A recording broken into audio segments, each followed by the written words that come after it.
start losing as we hop into Champion Select. But you have to think that Vici Gaming, with this new lineup of Dandy and Marta especially, it'll take them a little while to get used to this vision style, a little bit longer to get used to exactly how these Koreans are going to be playing with them. And I think that once they do find that synergy, they're going to be a force to be reckoned with. But bans coming through thick and fast. It's going to be Janna and Tristana taken off the board here for WE. They do not want to see that in the bottom lane.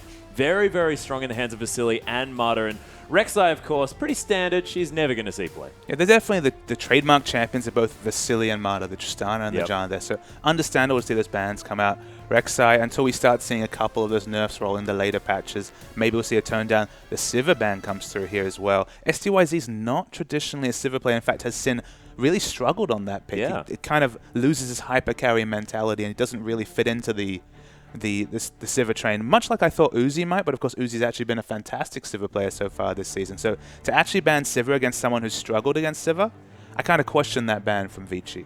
Yeah, there's a lot of things that are going to get through here. Of course, Hatong's Kassadin is going to get banned away, and that is definitely a high priority ban there, but the likes of Jarvan, Lee Sin, of course, Rumble's still available as well, and Gnar is available in that top lane. There are so many high priority picks still on the table. And Vasily plays all sorts of different AD carries, as does STYZ. I think they're probably looking for a potential Corki pickup here if we do see the Sivir being banned away.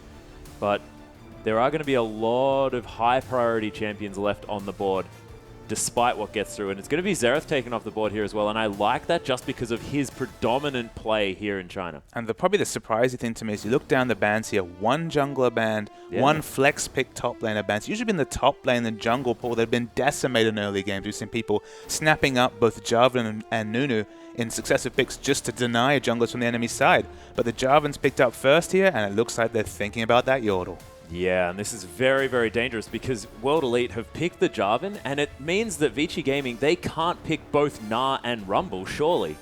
So they're going to get one of these mega combos here. Ninja going to insta-lock that Azir in response to this Thresh Rumble that's been locked in, and you have to think that Spirit, he can just happily lock in that Gnar, and they have got a gigantic teamfight already available. Yeah, I really do like the insta-lock of the Azir right here. The Gnar is being mulled over, probably going to be picked up as well. So some really powerful picks here. The Narvan combo that has been coined over the weekend. 5-0 in competitive play, at least in the NA and EU LCS. Seeing a lot of competitive play in LCK as well. Has actually been played here in the LPL, though, and didn't win the game. Wow, okay. But still has a lot of momentum. Certainly does. It's one of those kind of hotbed topics, just like Jarvan Rumble was many moons ago. So to see the Azir pick up as well here, this is the comfort champion. This is finally the one champion that Ninja's really performed on this season. You mentioned that he's impressed you on that Azir. This is the start of a strong draft from WE, and that's been one of my other concerns for WE. It's been some very questionable drafting, but look at the champions that are still available on the fourth rotation of picks. We might see Alessandra come through right here. So that's what happens when you start banning these AD carries, banning these flex picks, is that you suddenly show up with an embarrassment of riches at the later parts of the draft. Yeah, and it's to the point where, they're going to be last picking that AD carry as well, just because there's so many things that they want to gobble up in this draft phase.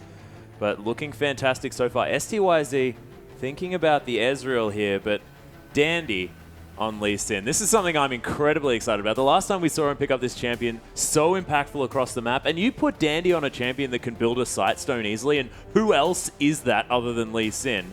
And he's just going to have control of this map. And the viewers might be wondering, why not Rengar? Because, of course, Dandy's Rengar, one of the most feared picks in the world, was really that Rengar that really catapulted Rengar to being one of those really highly contested jungle picks, available here and not picked. But you look down this Vici Gaming side, Lissandra peaks in the mid game, Rumble peaks in the mid game, picking up an early game jungler to get them to that mid game faster, to really snowball the lanes, makes more sense than having to have that more passive jungler. Of course, Dandy does defy the passive title on Rengar just because he's so good with communication, but this is still a lineup that's forming. They still probably have those communication issues as they're trying to really formalize this lineup. They're probably kicking themselves when the schedule came out and they're like, oh god, we have to test ourselves against EDG and OMG in the first week. They would have liked to warm up to those top teams.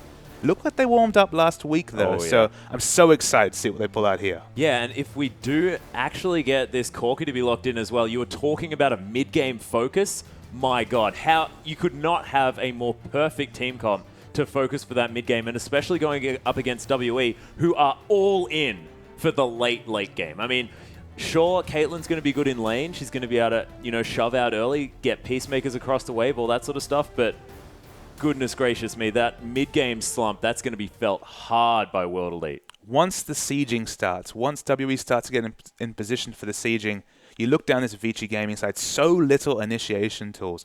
All their power is getting those picks in the transitions and trying to get the vision advantage. And look, if you ever want a duo to get a vision advantage, it's Dandy and Mata. So they've really picked themselves, Vici, here into defining their own destiny. It's all on Vici Gaming to take advantage of their strong points, of their team lineup, of their vision control, and snowball the mid game. And they've got the picks to back it up, at least on paper, the players to back it up. They've set themselves up to succeed, but W have a very solid comp right here. They have power in the early, mid, and late games. It probably peaks in the late game, but they do have power across the board. And it looks like we're going to see a lot of fighting here, so it should at least be a really exciting game. I certainly hope so. But one thing I do want to bring attention to, and it's not necessarily something we want to talk about, but Aluka hasn't been looking fantastic when they've picked up that Gnar. It's sort of not necessarily had the rage meter on point as far as making sure that Mega Gnar's available in team fights, and we'll see whether Aluka can really make up for his past mishaps on that champion and really bring it to Vici Gaming this time. Because Aluka, he deserves some victories, and he's been copping a lot of flack, and let's see whether he can turn it around. I mean, earlier in the LPL, our main storyline was communication. Will these Korean imports affect communication? And the one team where that clearly was a big impact was World Elite. We saw in the very early games with Spirit on Rengar diving in with the bowler strike, backing away, and then the re-engage coming out from Conan on support right there. So there was really some clear communication issues. And so now we're looking at the World Elite lineup right here. They look a bit stronger. They look like they've been able to work through those things. But we have to have a pause here, so plenty to talk about right here. I do like the fact that they have a comp that has one clear idea. Yeah, and as well, I mean, we'll see whether they can bring it to Vici Gaming, but the thing that I'm worried about for World Elite is the fact that they've got this comp that's sort of very reliant on being in that late game and being able to get to a point where they're relevant at that stage. And we've been seeing these teams that do pick for the late game not have that work out for them. I mean, Snake just before, not having a great time in that first matchup just because they picked so late game heavy that they really couldn't make it work. It's not just late game, it's so communication focused to get those combos, to get that Jarvan Cataclysm into the Gnar ultimate, of course. There's so much communication required to pull that off for a team that's been struggling on that. I'd be excited to see them pull it off, but I'm hesitant. Yeah, we'll see if they can do it as we get onto the Rift.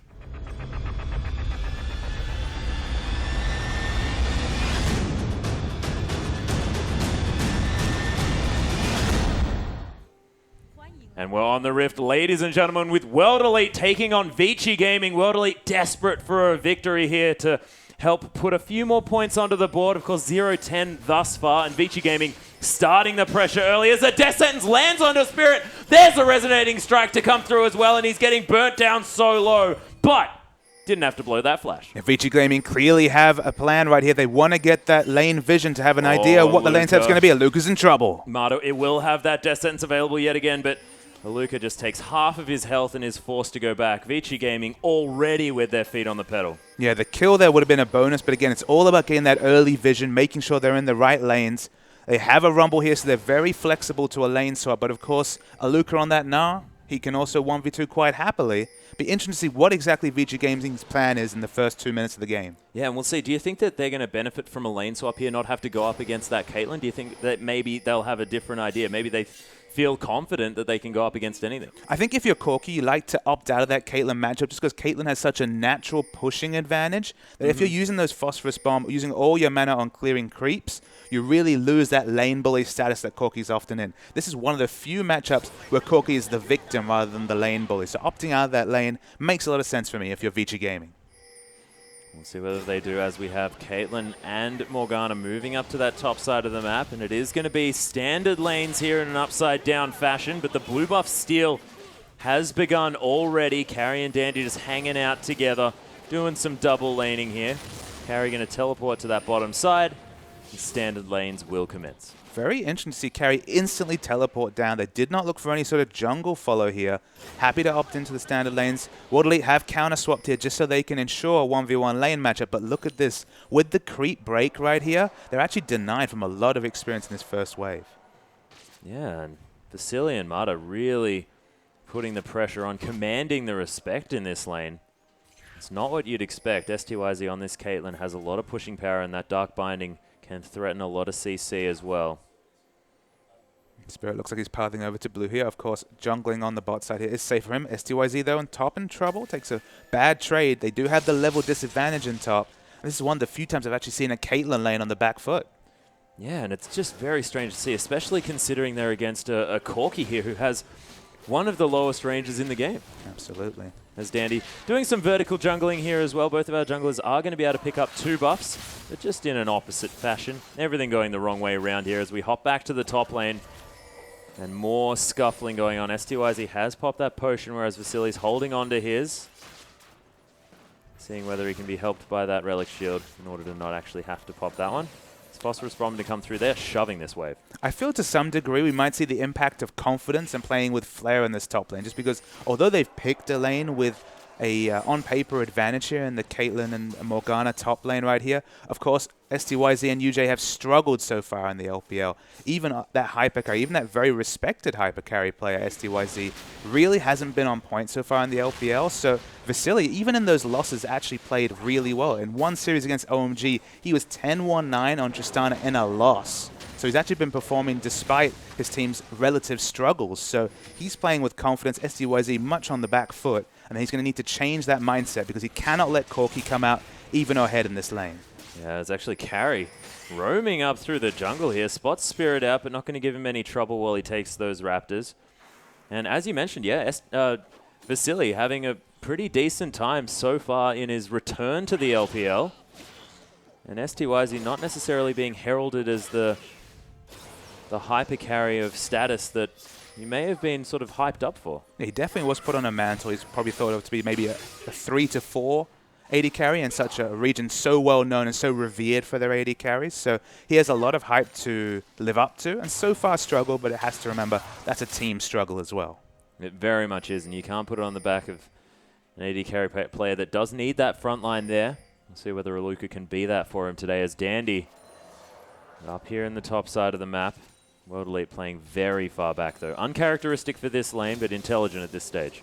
Absolutely. They have no vision at all coming down this river, so just trying to play safely right here. They have a safe combo there. At level 4, UJ will definitely have all his skills available now.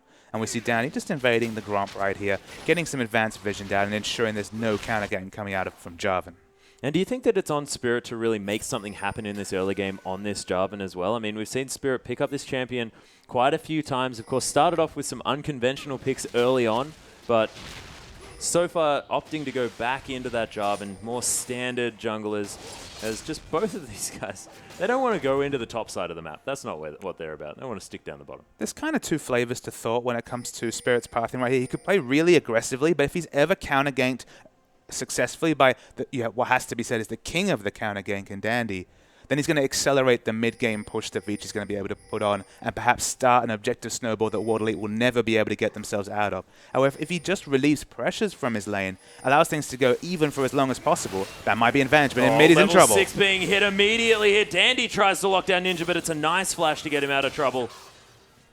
And Vici Gaming still with the pressure. But that's the start of the communication plays we've spoken about for Vici Gaming there. Dandy was always known on Samsung White about being in the right lane at the right time. There, the moment that Hetong pinged 6, the ultimate came down, the game came in. That's very nice rotational play coming from Vici, and something that could be a big part of their play moving forward. Yeah, and look at what Vici have done as well. They've noted the fact that it's 6.5 minutes into this game, the Dragon is going to become a thing to contest, and immediately Carry teleports into that top lane. Make sure that you have one person up there and keep your bottom lane down here. Have the manpower available around that neutral objective. But it does mean that Aluka has a significant teleport advantage so far right here, and Carry does not have the teleport available with the Equalizer. Of course, the Equalizer is perhaps the most game-defining first Dragon skill in the game, and it will not be available here. So I do like the fact that they'll have 2 members there to stop Vici Gaming, so to stop World Elite stealing away the first Dragon,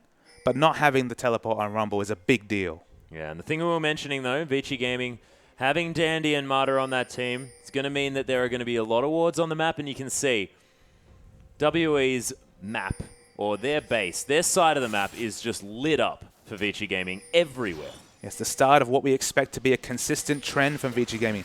Very aggressive warding from them, but worrying for World Elite here, little to no warding whatsoever. Not even on their own side of the map, but they're not even considering putting wards on the enemy side of the map. Yeah, Dandy stealing away this blue buff yet again. Now we'll see whether Hatong's going to be able to get one for himself. They'll probably roam back to that one as soon as possible, but Dandy might make a stop here in the top side. No, decides against it. I mean, it's to the point where Vici doesn't even think that World Elite have a realistic shot against the enemy jungle. And worrying thing even more than that is the World Elite don't seem to think they have a realistic shot either. To have no aggressive wards down whatsoever compared to a complete aggressive ward train with only a 300 gold lead. A very nothing lead for Vici Gaming here. World Elite playing from behind. Spirit may be caught out. The Sonic Wave does land here from Dandy as well. Flag and Drag used defensively, but there's the claw coming through, and Spirit gets locked up by the ultimate. It's a decent ult coming through from Ninja, but not quite enough, and the fight is broken out here. The Gnar comes through, but doesn't do much. Dandy's going to fall down. It's going to be Morgana picking up that kill, and Vasily needs to get the hell out. Gets hit by a house, but he's going to be okay with that flash. Dark Binding barely grazes the behind of Mata. And that was so much closer than it could have been. All right, World Elite have a massive advantage here, but no smite available, so they're not going to look to take the dragon here. Spirit actually would have been the first one to that objective because he respawned about 5 to 6 seconds before Dandy, but they just leave with a blue buff. They leave with the minimum for what is a favorable trade for them. Yeah, they did well as we have a replay to come up of that last fight. So looking in the replay, Spirit goes for a bit of a walk on the enemy side, gets caught. And I love the flash coming out here. Hatong realized there's no way for Ninja to contest this first kill. They hope they can get a kill and run out here. But of course, Aluka has the teleport advantage in top. He uses the Gnar, just pops onto Mata. So he kind of get the minimum here. If he'd held onto that Gnar a bit longer, they might have been able to harangue Vasily next to the wall. Of course, he used the Gnar ultimate without flashing right there. Dark Binding just whizzles past. It's a win, but it's a win as a trade for a 5-minute cooldown in terms of that teleport right here. So look for Carry and Vici Gaming to organize a dragon pickup very soon. Yeah, and it's all switched around here as well. You were talking about the power of having that teleport advantage. Carries is about to come up in about a minute or so, and Aluka's is 4 or so minutes away. So we'll see whether Vici Gaming are going to be able to capitalize on that one as Dandy clearing out vision yet again around this dragon. It looks to be the next point of contention for both of these teams as Spirit's hanging around as well. He's going to spot that ward out, but Hatong's here as well, and they are just clearing every pink from World Elite. Hatong has consistently been first to react to these little skirmishes here, playing on the front foot of Vici, playing with confidence as we would expect from their 3-1 showing last week, and for the fact that they're playing against WE here, who have really struggled so far in the LPL. Yeah, we'll see whether they can turn it around, though. Of course, that first fight not looking too bad. There's definitely a chance here, but we'll have to be with that Gnar available as well, who's in Mega Gnar form, about to pop back to adorable form now.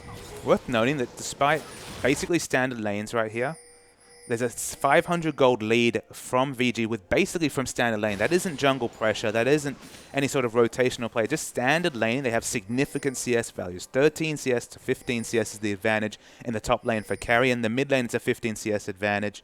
In the bottom lane, it's very even. 5 CS actually advantage for SDYZ. But that's to be expected. He has the Caitlyn pickup right here. Yeah, well, that's the thing, of course. Sooner or later, that range advantage is going to have to come through. And Spirit going to clear out his wolves, just really trying to farm up to a point where he's going to be able to gank relevantly, and of course wants to get to that stage where he's tanky as well. I mean, at this point, Jarvan not the tanky monster that he wants to be.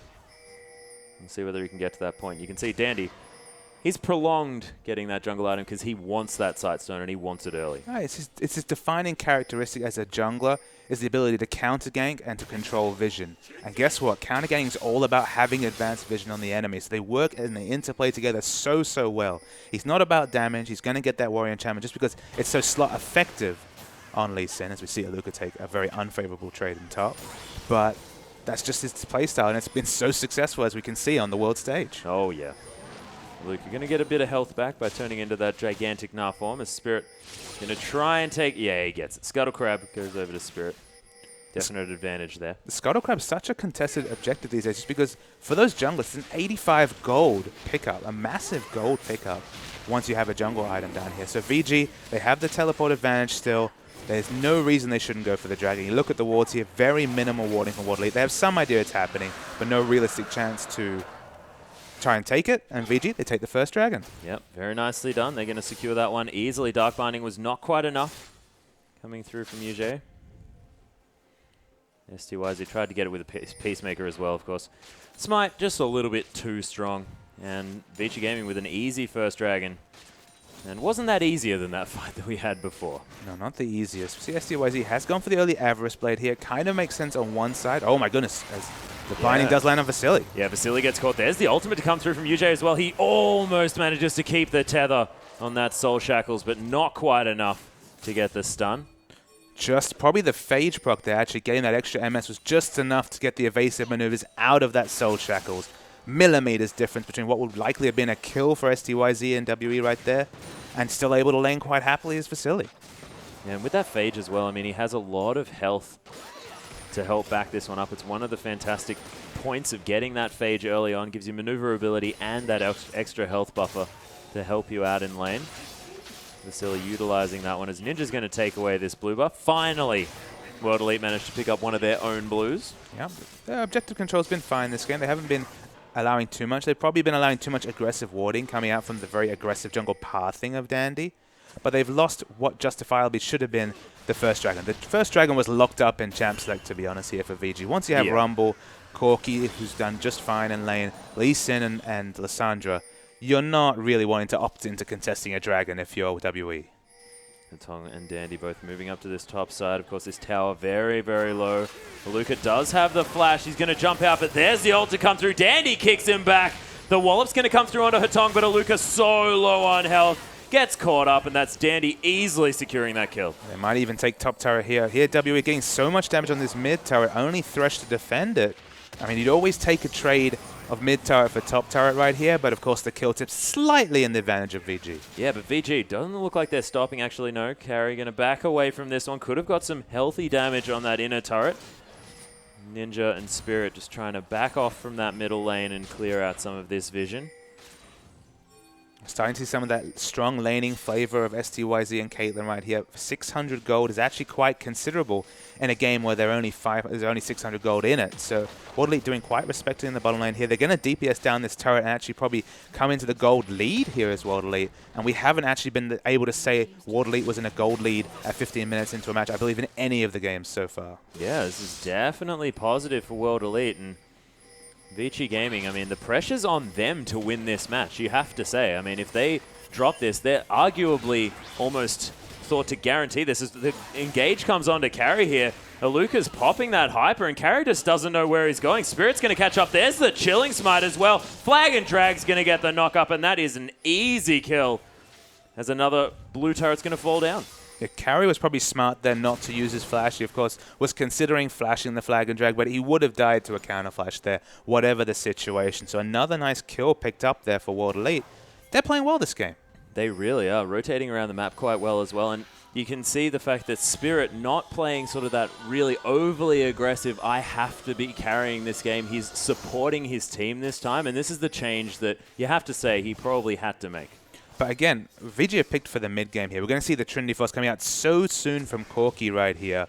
This is the time where they need to turn it on. The next 10 minutes or so could decide the game. If they're not able to get a decisive advantage before 25 minutes, you have to like World Elite's comp right here in the late game. But VG's mid game power is undeniable. Rumble, Lissandra, Corki all peaking in the mid game. So it is on them to make the most here, but it's on them, as you were making the point earlier before that fight, it's on them completely in this series. Anything less than a 3-0 is a massive loss if you're VG Gaming. It very much is. And Hatong, including Masteries and Runes, Hatong's at 40% CDR already with those Lucidity Boots and the Morellonomicon. So that ultimate, the Glacial Tomb, is going to be up all the time. And so much consistent CC coming out in a fight between the Q and the W there for Lissandra. Yeah. Those equalizers, level 11 already, he has his double magic penetration working on that Zhonya's. That carry equalizer could be impressive. Yeah, and you have to think that if that Frozen Tomb does come down, Carry has the easiest equalizer of his life. To just layer on top of that, there's going to be so much CC, but they need to find the right moment to do it. See World Elite trying to defend their wards where they can. 1 minute till Dragon's up. Carry, again, will not have his teleport up right here. So he's actually been struggling to have teleport up for these big objectives. Wadley looking at position very aggressively. Yeah, Tong coming through. Spirit actually gets locked up here. There's an equalizer, but not exactly the one that they want. And Carry's going to go down immediately. Empress Divide to come through. It's a nice gnar from Aluka here as well. As Tong's taking a lot of damage. Martyr as well. He puts down the boss decently here. And SDYZ solo. Ninja also solo. It's a nice barrier. Hatong gets caught out. And that is a double kill for Ninja. Yeah, decisive team fight win for Wadley there. It could have even been more. If you watch that fight, SDYZ took the 3 to 4 seconds to channel up that ace in the hole to secure a kill, but was actually bunched on top of Ninja. They almost both perished right there. So some questionable positioning, but you can't argue with the kills. That's a big win, but they need to get in position for this Dragon right now, as it's only 20 seconds to its roll. So we see the replay right here. Spirits is positioning so aggressively right here, and this is the one time that Hatong's really misfired on this ultimate. It was much tankier than he expected with Spirit right now. I thought when the equalizer came down they'd be in trouble, but the Emperor's Divide and the gnar is massive on both Dandy and Hatong right here. SDYZ's free hitting, and Vici are kind of in disarray once Vasily eats this binding, the Dark Binding, and instantly gets DPS down. Hatong gets focus fired from 3 to 4 people right here. They all survive, so Wadley do win that fight, but they need to try and translate that into this Dragon. Yeah, 4-for-1 trade in the end there, going in favor of World Elite, who now have a decent, a mentionable gold lead. Is SDYZ going to pick up this red buff as long as it doesn't reset on him too much? And we should focus on Ninja once again here. 3-0-2, he's gone for that Abyssal Scepter build. But Ninja's Azir, this is one champion where he's finally looking like he can translate his very safe and capable laning phase into teamfight impact.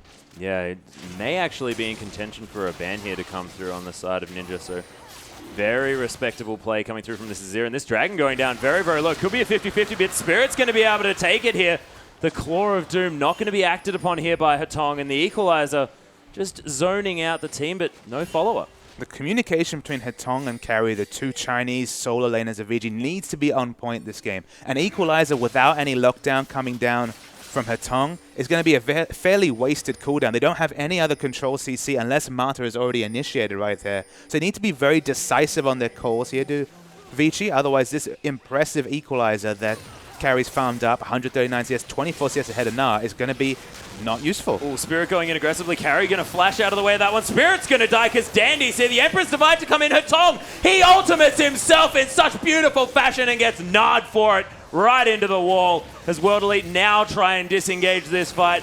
Carry to come in, look, overheating with that Flame Spitter. Aluka is getting burnt to the ground. Vasily free hitting in the backline. SDYZ, all of your friends are dead. You have to go back to base, and VG turn it around. We mentioned communication for VG. It was the same story right there. You saw shades of that first Rengar game when Spirit went in aggressively. No one was looking to follow him whatsoever into that cove next to the enemy blue buff right there. He was freely DPS down, and then World Elite was just target practice for Martyr. They fell down there. Very poor communication from both sides. They need to regroup quickly, recognize their powerful points. For example, how strong Ninja's AoE space control is going to be on this Azir right now so early in the game. But World Elite, very questionable engage. Yeah, but Hatong using that Frozen Tomb on himself to avoid the ultimate coming through from Azir was so beautiful to watch. Incredibly perfectly timed from the mid laner for VG. So you have to hand it to them. They managed to turn that fight around exactly how they wanted to with fantastic play as well. And we're going to see the Zhonya's out very soon from Hatong here. Of course, 5 seconds of invulnerability coming out for that frontline Lissandra to complement the 40% CDR. I do love this build just because with so much CDR, a lot of those cooldowns are actually going to be up the moment you're out of 5 seconds of stasis. Yeah. So it's a very nice little combo right there. A few more levels in Glacial Path, and she'll even have an escape tool once she's out of that stasis. So very nice synergy between those two items. Very standard items, of course, on Lissandra, whereas Azir has been playing very smartly, but Ninja cannot really go into melee or aggressive form in this match just because he doesn't have the Zhonya. Zhonya's been the key item in all our winning Azir games right here. He's opted for the Abyssal, which means he has fantastic teamfight damage, but he does not have that invulnerability, that reset button in a teamfight. And as we just saw there, Hatong's Q is almost as fast as her auto attack would have been level 1. So looking pretty good as far as being able to layer those skills, layer that slow as we get through into this one. Danny going to clear out the bottom side of the map, and World Elite just looking to reconsolidate and sort of find out what they can do to get themselves into this game. Because, of course, their late game going to be fantastic, but They've got to try and avoid fighting VG while they're so strong. Of course, Trinity Force being finished, you can see both of those Zhonya's Hourglasses are also completed. Smarter just going to sidestep the Dark Binding there. I mean, it's very difficult to communicate just how much item power spike has been completed on Vici Gaming right here. The double Zhonyas, the Trinity Force into Sorcerer's Shoes.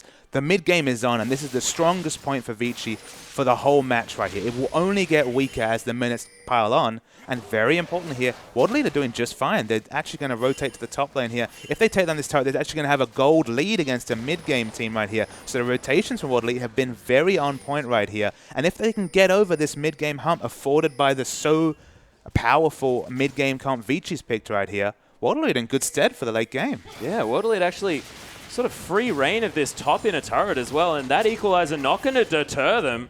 Able to take that one down, but Vici Gaming, they want to trade that for an inner turret in the mid lane and an outer turret in the bottom lane as well. You have to think getting a couple of towers here. Going to go the way of Vici, and the backs to come through now from World Elite. You've got Carry trying to stop them, but he's not going to be able to, and that trade definitely working out in favor of Vici. Whenever a team looks like they're getting an unanswered turret or an unanswered rotation in high-level play, you just need to look to the minimap to see what they're paying for it. Then it was a steep price for World Elite, losing so many creeps to the turret here, losing 2 structures, and 2 very important structures in the mid lane opens up so much potential Baron control and aggressive wards coming out from Vici right here. They're really throwing their hand over to Vici and saying, all right, you guys have the initiative. You're going to have the aggressive wards. You've got the mid-game comp. What can you make of it? And it's on Vici to show that they are a top team rather than just one of the middle of the pack teams struggling to get into playoffs.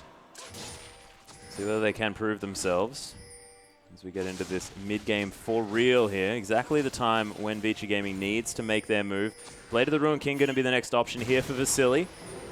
So sort of the Chinese special as far as the Corki build is concerned, and you know that he wants to be able to get away from Spirit and DeLuca, so having that extra ability to kite with that movement speed after using that activatable is definitely going to help him out in that situation. Definitely when we consider the 3 popular Corki builds, them being Trinity Force into Bloodthirster, Trinity Force into Blade of the Ruined King, and Trinity Force into Last Whisper. It's definitely not the worst of the 3, at least in my eyes. I think the Last Whisper build is a bit questionable given the amount of mixed damage that Corki puts out. I just love the Bloodthirster build just because it gives him so much poke. He has 80 scaling on basically all his abilities other than Valkyrie. And they seem to give him the defensive option as well. But Blade of the Ruined King is an excellent situational choice for that self-peel. And against Narjav, I can't really argue. Yep, working out well. But Dandy does find himself a Dark Binding as he tries to clear out this ward. He wants that ward so much, but the pink ward, it's going to die. World Elite win the Vision battle. Okay, watch World Elite here. They cannot afford to clump onto a hook, onto the box, onto the Rumble Equalizer right here. If they can avoid that skill shot, if they can avoid that line of death, they have a very good shot of picking up this Dragon in this team fight. Yeah, it could be a 50-50 though, because Spirit is very, very close, and this Dragon's going down low. Spirit actually lands the Cataclysm here, and here's the layering of that CC. It's a nice equalizer this time. Hatong comes in. There's all of the invulnerability. The Dragon hasn't been taken yet even, as Aluka falls down. A Sun Turret's going to fall in amongst it as well, and that's 3 dead already for World Elite. Only Dandy going to die, the hero himself, as STYZ and Ninja limp away from this one. The power of that Lissandra pick was on full display right there. She plays like a frontliner despite being built like an AP carry. So much zone from the Lissandra ultimate into the stasis right there. Ninja and STYZ, the 2 carries for it, are at full health, but they could not get any auto attacks or spells in. Such was the zoning power of the Equalizer and Hatong's stasis. Lissandra's so strong. Yeah. We're going to see the replay right here. The engage is fine. They try and lock down carry. The equalizer is very good, but look at how much space control Hatong's ultimate. And you see Ninja and STYZ in the background. How much damage they got off in that last 5-6 seconds of the fight? 100, 500 damage maybe? But the really smart team fighting and grouping from VG completely negates the fed carries on Team World Elite. Yeah, definitely working out for them. And these are the kind of fights that Vici want to be taking. And of course, they know that they can get them when these neutral objectives are up. But can they do it underneath the turret when they're sieging down? Because we saw World Elite answered with that inner turret in the mid lane. 1 more inner turret is available. They've taken 5 on this map with a late game comp.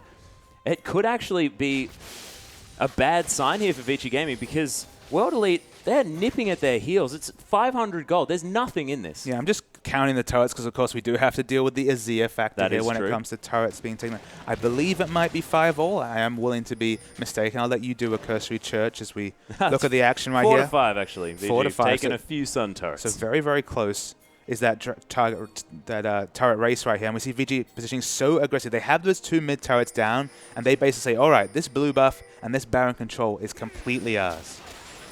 Yeah, Luca does have his teleport available, though, but they're pinging out that inner turret in the bottom side of the map. They're thinking that a trade might actually work out in their favor to World Elite, as Dandy going to use that safeguard to get him to safety after Ninja does put down one of his soldiers.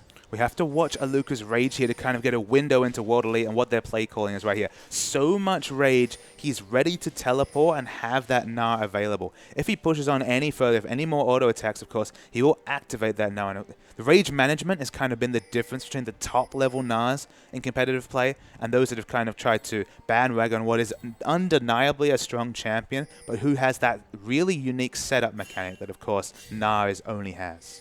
And he's wandered away from this top side of the map. I think he was wanting to teleport in with a full rage bar, but it's dissipated now as he heads back down again. And the siege is still on here on the top side, but STYZ able to clear out these minions quite effectively, especially considering the items that he's picked up. Infinity Edge, Static Shiv, and of course the Last Whisper. So this Caitlyn is getting past that mid-game slump, and you have to think that Vici Gaming, they're on a timer. I do, however, if you're going to compare where the split push was on there was got so much pressure coming towards the inner top turret for World Elite compared to the inner bottom turret for Vici. And that's definitely in Vici's advantage, just because when they back off, they're backing off towards a Baron they know they have basically exclusive vision on. Yeah. Whereas, of course, Gnar was just pushing on to an outer objective, and I guess blue buff technically, but not realistically, a second objective. So if you can have a fail-safe of picking up an uncontested Baron, it's a wonderful spot to be in if you're Vici Gaming. And, of course, Atong doesn't care too much about those blue buffs as well. Has his passive to help him with that mana, and, of course, already has 40% cooldown reduction. Absolutely. So. It's very unlikely to see him go out of mana in a team fight, even without the blue buff right there. He has the 40%, so I guess the blue buff's going on to Corki. He's the only real mana-based champion left in this game. And Corki with blue buff, scary thing. Yep, feels good. You can definitely rocket people pretty quickly as Atong and Danny are going to continue stealing away World Elite's jungle. And not too much action actually happening here across the map. You have to say working out in World Elite's favor, but Vici can't find their way in. They can't crack World Elite's base. And even though they have the compositional advantage in the late game, so much is going to be split-second decisions. So much is going to be team play calling, areas that we've seen World Elite struggle with immensely, even in this game, let alone in their previous 10 losses. So there is still a lot on World Elite. It's not just a case of, all right, it's 50 minutes, we got this game. They're still going to have to make the really decisive team fight calls, and I think it's on Spirit to really make the most of that. Well, Luca may have been caught out, but he's going to bounce his way back to the forward brush. Vici Gaming now looking to try the other side of the map. See whether they can get something down, but it's been a while since World Elite has really had control of their jungle camps, and you can see there's just so much vision coming through from Vici Gaming on this bottom side and the top side as well. And there's just no wards at all inside Vici's base because they know that they've got all the control. But it's been World Elite playing on the back foot all game. Even at 6 minutes, we saw the aggressive wards coming down from Dandy's invades and posturing towards the World Elite blue buff. But it hasn't translated into a massive objective snowball. It hasn't translated into a gold lead. 500 gold is basically an afterthought at this point in the game. World Elite have lost the minimum so far, so they are in with a really big chance when this next dragon comes up. Not to mention the fact that Ninja's got a Rabbidan's death cap now as well. Yeah, the damage is crazy on this Azir, but I really don't like the fact that he's completely foregoing the stasis, the Zhonya's here. It's those Azirs that have been able to get into those team fights.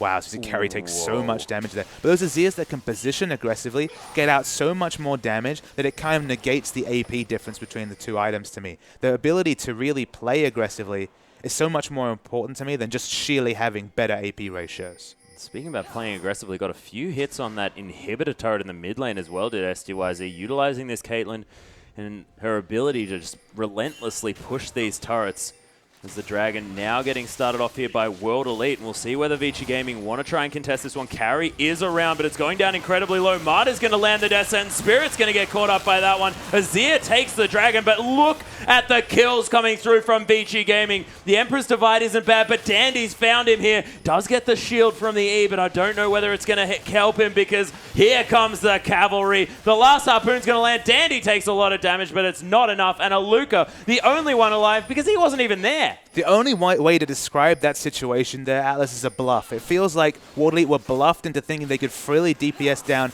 and get out of that fight. But of course they paid for it. There's so much AoE, CC, and Engage coming out from Hetong.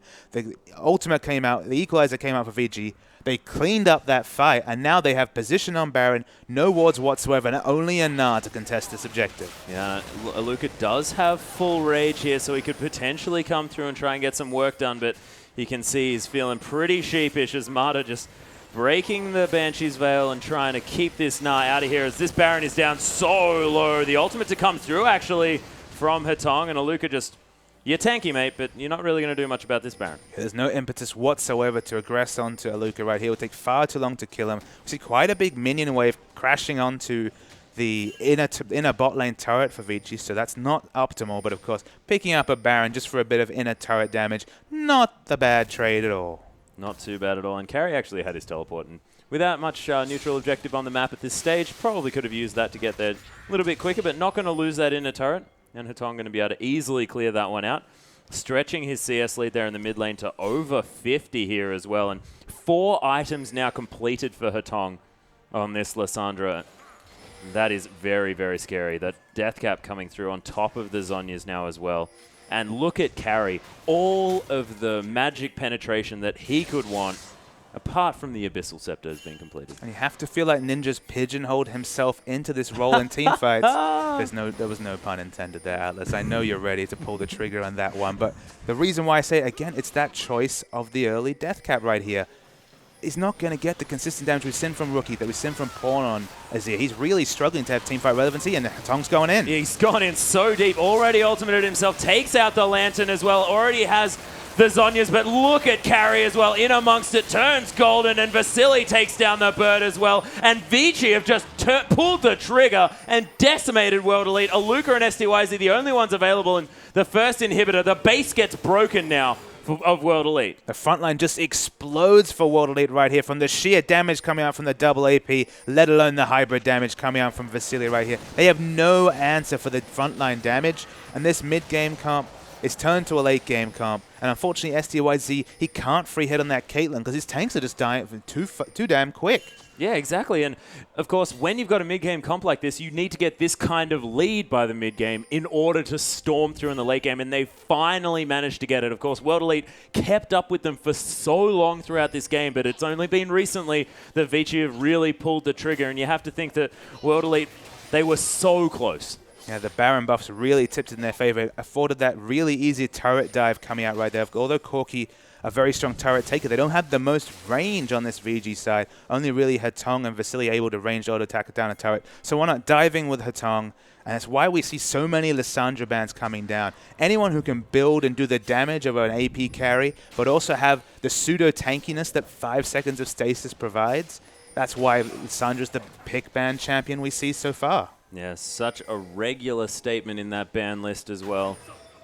So really working out here for Hetong, and I love the fact that it's a flex pick as well, allowing Carry to pick up the much contested Rumble pick there for the top lane, and it's been working out to great effect. But you have to think that Dandy's pressure in the early game has really been what's helped Vici secure this victory. He's been brilliant on this Lee Sin. It's been a very consistent strangulation of World Elite, and I feel like when World Elite watches the replay right here, they'll notice the difference in vision from 5-6 minutes into the game up to this 36-minute part. There was never really a point in the game where their vision suggested to me, all right, we're in this game, we're going to be aggressive, we're going to be assertive, we're going to really go and take what's ours. Instead, they've always been reactive and said, all right, let's lose the minimum. All right, they have those wards, but they're not getting any kills, they're not getting any extra objectives. But when you strangle someone for so long, or strangle a team for so long, you're eventually, inevitably going to pick up the big advantages, and that's what the Baron has proved to be this game. Oh yeah, and of course, when you're World Elite as well, you've had such a rough run, you don't make the aggressive plays as confidently as well when you come into these matches. And you could see with World Elite backing away from engages early and things like this, it's obvious that they're feeling the pressure of those losses. You definitely do. It's one of those mindset situations where you want to lose, minimize the losses, minimize the embarrassment. But in playing safely, you just give extra resources for the enemy to play with. That extra psychological edge to play aggressively and know that your first instinct's not going to be to counter aggression with aggression, but to counter aggression with this defense that we've seen from World Elite. Yeah, and you can see Vici now. They don't have the strongest siege. They're not quite able to get too much damage on these turrets, so they're trying their best to split push around, make sure that World Elite are dealing with super creeps at every turn. And this top wave, it's actually pushing out now for World Elite, so Vici on a little bit of a timer here because they will have to deal with that eventually as it lands on their inhibitor turret in the next little while. I feel like they do have some time.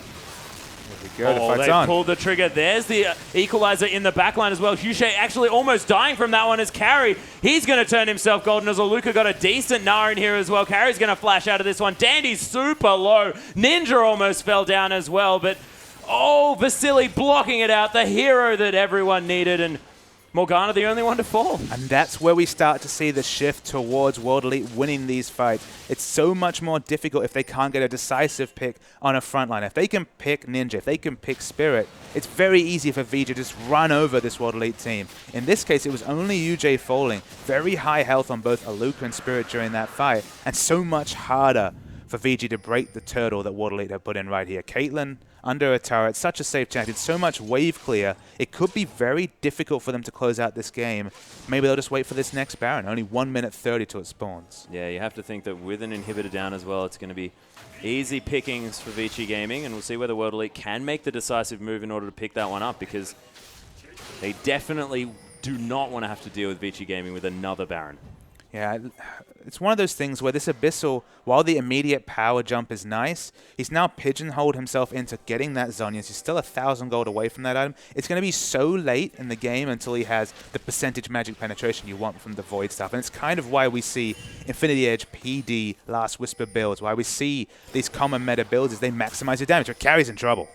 Yeah, Carry's been caught here on the top side. The equalizer comes down, but it's just an afterthought. Nice scrap shield's going to come through, and they do manage to trade 1-for-1 because Ninja just gets obliterated in the backline. Yeah, mid for top trade is excellent for Vici. They have the teleport up on Carry when he's back. If they can keep this pressure on. Dandy's going in. He's continuing. Tong is right in there. He's got that Zhonya's and held himself up, and that's a double kill already for Vasily. Spirit now is going to go down. Hatong's back again.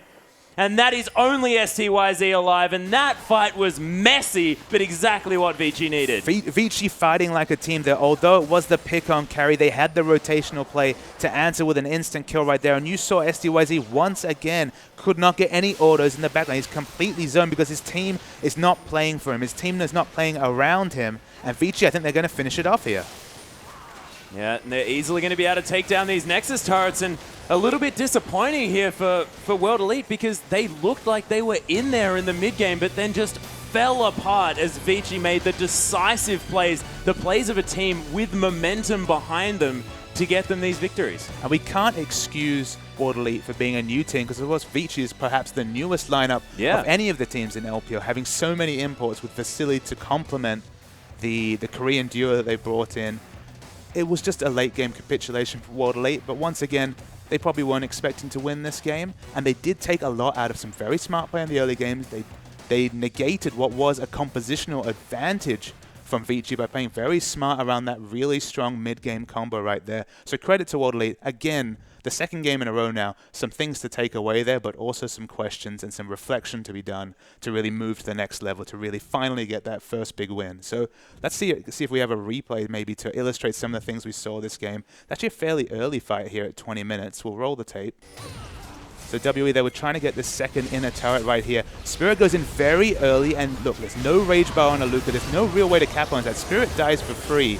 And when that first frontliner goes down, Vasily's able to free hit in the backline. Aluka does manage to get a nice nail there to get an answering kill. But the difference between a World Elite team that's engaging smartly with Spirit and the difference when Spirit goes in a bit too early is that unfortunately all their targets just dissipate right here. STYZ has to flash away. And that was the recurring story for STYZ right there. He got those big 80 carry items on Caitlyn. That's his trademark champion. We've seen Caitlyn pentakills coming out from STYZ back in his LGD days.